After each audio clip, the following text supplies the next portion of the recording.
नमस्कार दोस्तों, कैसे हैं आप? आशा करता हूँ कि आप काफ़ी अच्छे होंगे। हमारे इस सरकारी कर्मचारी हब में आपका हार्दिक स्वागत है। तो आखिरकार यूनियन ने जो है सरकार को यहाँ पर अपनी बात मानने के लिए मजबूर कर दिया और यहाँ पर रंजना जी की तरफ से एक रिप्लाई आया है। उसका इंटरव्यू मैं आपको सुनाऊंगा। उसका इंटरव्यू यहाँ को लाइव यहाँ पर सुनाने वाला हूँ, क्योंकि जो मीटिंग हुई थी और जो उसमें केंद्रीय कर्मचारी और 8वें वेतन आयोग के लिए बहुत कुछ हुआ है और कुछ चीज़ें आपने मिस कर दी थी, आपको नहीं मालूम था, तो इस वीडियो में आपको देखने को मिलेगा। और साथ में सरकार ने ऑर्डर भी निकाले हैं। कल शाम को एक ऐसे ऑर्डर निकाले जिससे कंफर्म हो चुका कि सरकार 18 महीने के अंदर आपका पे कमीशन लागू करने वाली है। ये जो रिपोर्ट है, ये जो ऑर्डर है सरकार की तरफ से आए हैं, इसको मैं आपको दिखाऊंगा और 3-4 ऑर्डर ऐसे हैं जो आपको देखने पड़ेंगे। चलिए पूरी खबर देखते हैं, पूरी वीडियो को देखिए आप। अगर चैनल पे आप नए हैं, चैनल को आप ज़रूर सब्सक्राइब कर दें, साथ में आप घंटे का निशान दबा दें ताकि आने वाली वीडियो की नोटिफिकेशन आपको मिल सके, उसका फ़ायदा सबसे पहले आप ले पाएँ। तो चलिए इस वीडियो को हम स्टार्ट करते हैं और पहली खबर को हम आपको बताते हैं। आप वो इंटरव्यू ज़रूर सुनिएगा जो रंजना जी के मीटिंग के बाद यहाँ पर इंटरव्यू सामने आया। इंटरव्यू बहुत इम्पोर्टेंट है और कल वाला ऑर्डर मैं आपको दिखाने वाला हूँ। चलिए यहाँ पर पहले ऑर्डर से हम बात करते हैं। पहले ऑर्डर अपनी स्क्रीन पर मैं आपको दिखाने वाला हूँ, क्योंकि कल शाम को 8वें वेतन आयोग को यहाँ पर चीज़ें देखिए, अपनी स्क्रीन पे आप देख पा रहे होंगे। पहले तो आप ये मीटिंगों की तस्वीरें देख पा रहे होंगे, इसके बारे में बात बाद में करेंगे। जो कल शाम को ऑर्डर आया है, देखिए यहाँ पर मैं पहले लेटर दिखा। देखिए ये ऑफिस मेमोरेंडम निकाला गया है 11 अगस्त को निकाला गया। कल शाम को ये चीज़ हुई है, अपनी स्क्रीन पे आप देख पा रहे होंगे। 11 अगस्त 2026 ऑफिस मेमोरेंडम 8 CPC की तरफ से। आप ये सभी जानते हैं कि 18 महीने सरकार ने मांगे हैं, लेकिन सरकार का या फिर वेतन आयोग का भी काम ही नहीं पूरा हुआ था। उन्होंने कंसल्टेंट का निर्धारण ही नहीं किया था। यहाँ पर कंसल्टेंट की घोषणा हो चुकी है जो 8वें वेतन आयोग में यहाँ पर काम करने वाले हैं। अपनी स्क्रीन पे आप देख पा रहे होंगे consultant, super consultant, young professional, experience 10 साल का काम, 6 साल का काम, 2 साल का होना चाहिए। अपर एज यहाँ पर लिखी गई है और मैक्सिमम स्ट्रेंथ सीनियर कंसल्टेंट 2 चाहिए, कंसल्टेंट 5 चाहिए और यंग कंसल्टेंट यहाँ पर 16 चाहिए। इनकी नियुक्ति अभी होनी है। सरकार ने 18 महीने मांग तो लिए हैं, यहाँ पर 9 महीने बचे हैं, लेकिन इनकी नियुक्ति अभी होनी बाकी है। सरकार ने फॉर्म निकाल दिया है। इस फॉर्म निकालने के बाद सरकार का रिप्लाई एक आया है जो आपको काफ़ी ज़्यादा सेटिस्फाई करेगा। मैं यहाँ पर दिखाने वाला हूँ। देखिए यहाँ पर साफ साफ लिखा गया है कि 8वां वेतन आयोग एक समय सीमा के तहत काम कर रहा है। ये सरकार की तरफ से आया है। इसका गठन सरकार द्वारा 3/11 को कर दिया गया। टर्म ऑफ रेफरेंस के आयोग को गठन 18 महीने के भीतर अपनी सिफारिशें प्रस्तुत करने का प्रावधान किया गया है।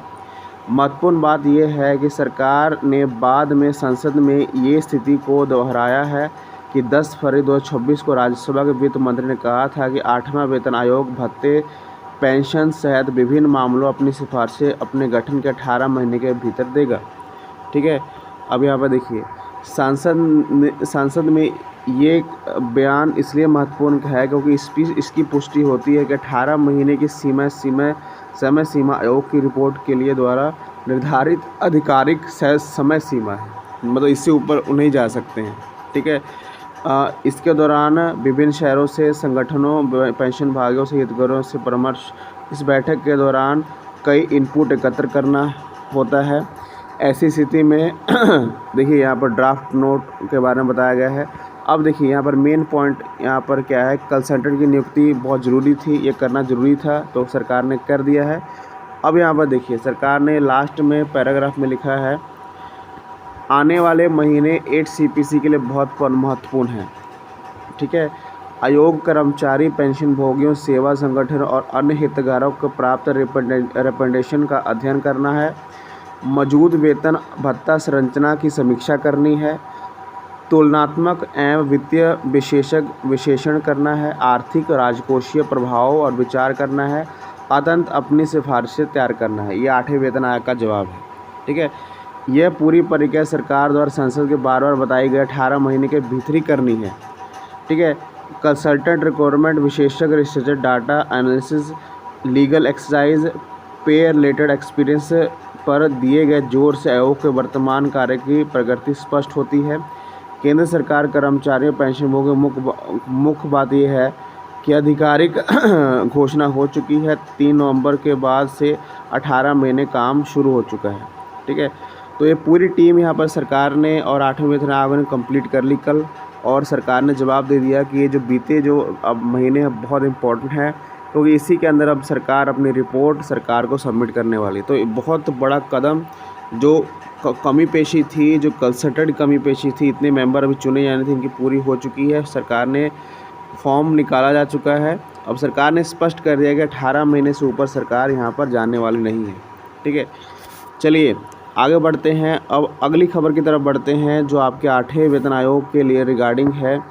ये पिक्चर्स आप देख पा रहे होंगे। ये पिक्चर्स आपको ज़्यादा बयान नहीं करेंगी।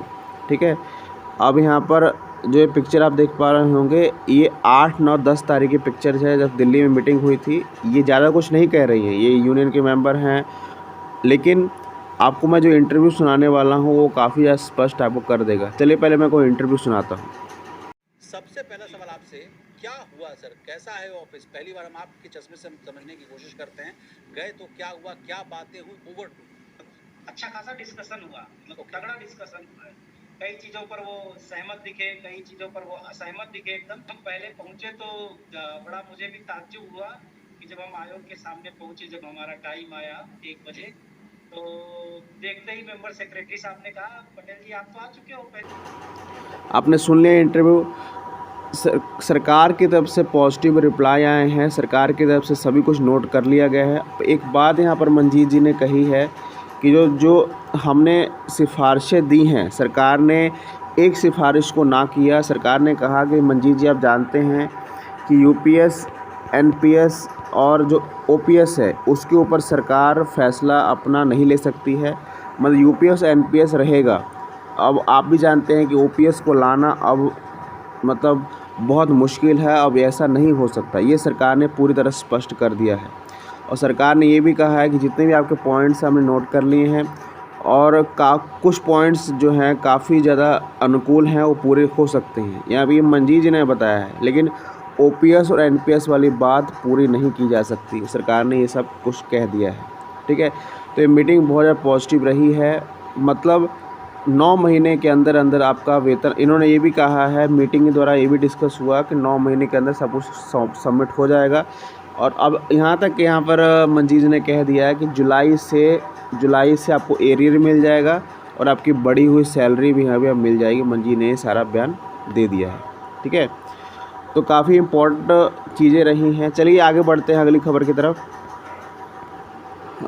सदन में रोज़ाना क्वेश्चन आंसर सेशन हो रहे हैं। सरकार ने 8वें वेतन आयोग के ऊपर फिर से जवाब दिया है। फिर से वही जवाब दोहराया है कि 18 महीने के अंदर अपनी सरकार रिपोर्ट सबमिट करेगा। ये आप पढ़ सकते हैं, मैं आपको डिस्क्रिप्शन बॉक्स में दे दूंगा।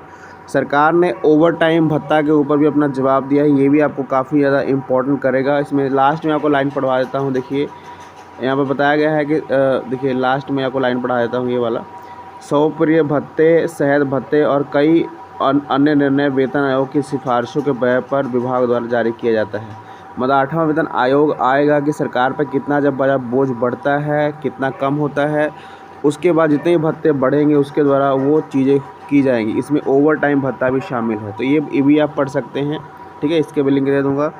और जो रेलवे का प्रोविडेंट फंड है, और 2nd क्वार्टर का इंटरेस्ट रेट जारी हो चुका है। अपनी स्क्रीन पे आप देख पा रहे होंगे।